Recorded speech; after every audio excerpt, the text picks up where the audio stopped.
exposed phase of the operation, only 208 men were lost.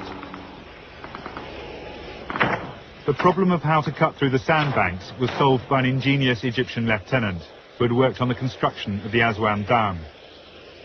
British irrigation pumps powered high-pressure hoses which simply washed the sand into the canal.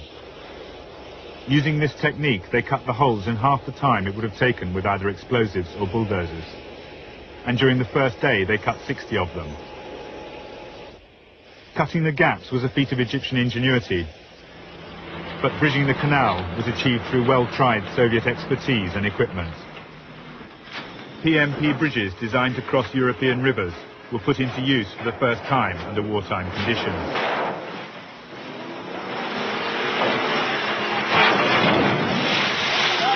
The sectional pontoons could be joined to others in minutes. On the day, the Israeli garrison said they grew across the river like outstretched arms. Another Soviet crossing system was even quicker.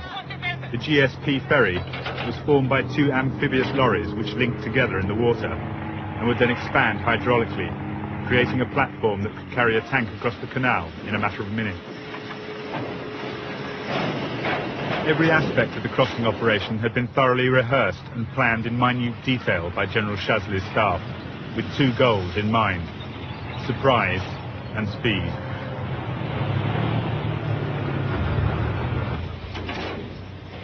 The whole Israeli defensive system in Sinai turned on the assumption that it would take 48 hours to get armoured divisions and heavy equipment across.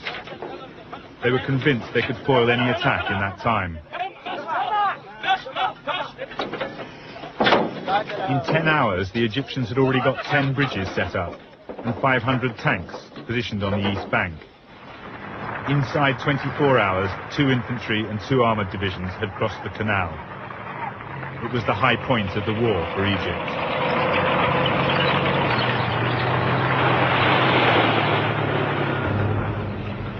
Within 30 minutes of the start of the war, the Israeli armoured reserve drove forward into the line according to plan, unaware of the reception that awaited them. They were decimated by the Egyptian tank hunting squads. Air power was inevitably Israel's next response, flying into the teeth of the missile umbrella to stop the crossings, rather than concentrating on the missile sites first, as they'd known they should. Plans for a preemptive strike that morning had been ruled out by American pressure. Israel would get no support if it was seen as the aggressor, as Moshe Dayan had to explain to a bemused nation. In this case, we considered it, and it was the decision of the government not to strike first, even though we were sure that they will do that, in order to have that political or whatever you call it advantage at the expense of the military disadvantage. And that disadvantage was now becoming clearer as the Egyptians consolidated their hold on the east bank. If they survived the missiles, the Air Force still had to locate the bridges hidden beneath smoke screens. Even when hit, their sectional construction made them easy to repair, and they could be floated to new crossing points with relative ease. Egyptian troops rejoiced in their achievement. They had destroyed the first counterattacks exactly according to plan, and now one by one, they were taking possession of the forts along the Bar-Lev line.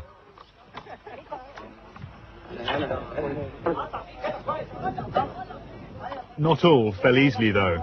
The northernmost fort was never taken, and in the south, opposite Port Tewfik, 1 officer and 42 men held out for a week before surrendering through the Red Cross.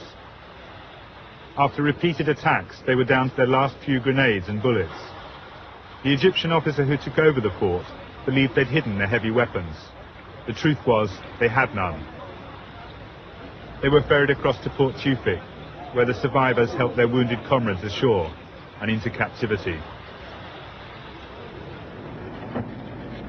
Among the Israeli reserves pouring down the road into Sinai on Monday the 8th, morale was still high.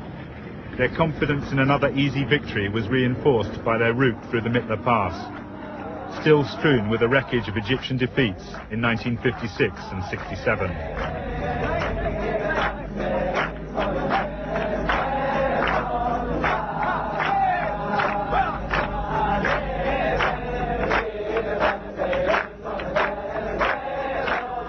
But that mood was soon replaced by a much grimmer one, as the reality of the situation and the extent of their early losses became apparent.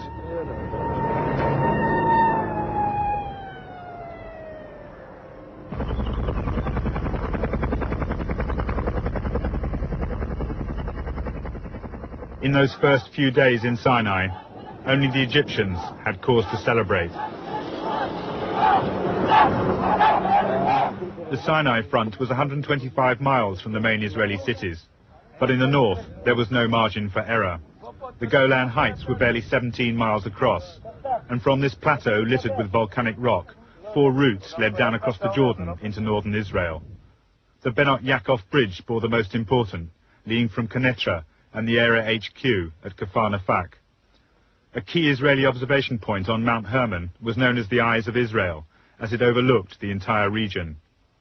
The Syrian plan was to cross the ceasefire line in one massive armoured assault, 2 columns forming a pincer to take Kfar Nafak and the bridge, while others struck out for minor routes. At 1400, synchronized with the Egyptian attack, a 50-minute artillery barrage began.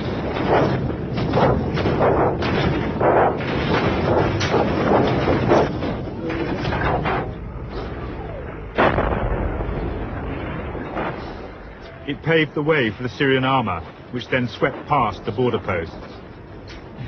They flowed in like water, one Israeli said. I never knew there were so many tanks in all the world. The Israelis had 180 tanks and 60 guns with which to hold the 40-mile front. It was the most desperate and heroic struggle of the war. A young lieutenant with a handful of tanks held up the main Syrian thrust for 20 hours at one point, ambushing, switching position, and attacking again.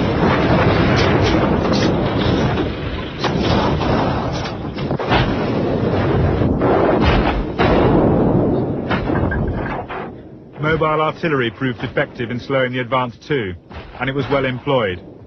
For the sole Israeli advantage was in knowing the ground. They'd practiced over it numerous times, measuring the ranges and the best angles of fire, but they hadn't anticipated odds of 5 to 1, or at times 11 to 1, and remorselessly they were forced back.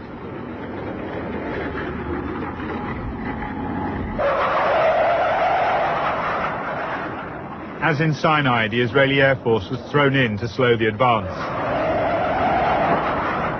But even at low level, running the gauntlet of the SAM batteries proved costly. They lost 40 planes in the first afternoon. Infantry-operated SAM-7s and anti-aircraft guns joined the white contails of the SAM-6s, crisscrossing the sky to deadly effect. They adapted their tactics quickly, though, flying in low over Jordan to take the Syrians in the flank, avoiding many of the batteries. Wrecked Syrian vehicles lining the route bore witness to their effectiveness, and in places the burnt and blackened ground showed that, like the Americans in Vietnam, they were using napalm. On Sunday, Israeli reserves in modified World War II Sherman tanks were deployed in the southern sector. They were opposing T-55s and even T-62s, the Russians' latest tank. Despite the 30-year technological gap, they destroyed greater numbers of Syrians. But at a cost. The 2 Israeli frontline brigades were virtually wiped out. They had, however, bought time for the citizen army. Mobilization had begun on Saturday. Many didn't wait for their code words.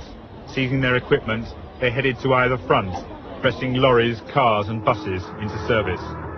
One platoon even drove a milk float to their base in Sinai. Prime Minister Golda Meir expressed their mood. This people, small as it is, surrounded as it is by enemies, has decided to live. And if we have to pay the price for living, we have to pay it. This is not a people that can give in.